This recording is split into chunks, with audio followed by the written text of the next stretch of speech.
দুইটা বিয়ে হালাল ভাবে করলে হবে লুচ্চা বয়। This is Bangladesh. তার বউর জীবনে আই লাভ ইউ বলছে কিনা সন্দেহ আছে এখানে। আর যদি বউ কখনো বলে যে আমার একটু ঘুরতে নিয়ে যাওয়া কক্সবাজার, যদি একটু হুজুর টাইপের হয় বলবে যে ইসলাম ধ্বংস হয়ে গেল তুই কক্সবাজারে যাবি। মেয়েরা যতই ভালো হোক, যতই আল্লাহ ওয়ালি হোক, ভেতরে একটু হিংসা থাকবে, এটাই হচ্ছে মেয়ে। বাট স্বামীর সঙ্গে আর একটা বউকে কখনোই সহ্য করতে পারে না, ঠিক না? তো আয়েশার ব্রেন ছিল তীক্ষ্ণ মেধা। তো যদি তীক্ষ্ণ মেধা হয়, ইসলামের একটা উপকার এখানে আছে না নাই? তাই আল্লাহ তাআলা বলেছেন নবী আপনি আম্মা জান আয়েশাকে বিয়ে করেন, ইসলামের খেদমত নিবে একজন। আওয়াজ দিয়ে বলেন তিনি কে?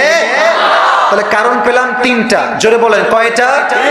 নাম্বার 1 আল্লাহ নিজে ওহী দিয়েছেন। নাম্বার 2 আবু বকর হচ্ছে দ্বীনের সৈনিক, সম্পর্ক একটা মজবুত হওয়ার দরকারটা আছে না নাই? আর 3 নাম্বার কারণ হচ্ছে আম্মা জান আয়েশার মেধা হচ্ছে তীক্ষ্ণ মেধা। যার মেধা যত সুন্দর, তার দিয়ে ইসলামের কাজও হবে তত সুন্দর, ঠিক কিনা যুবক ভাই?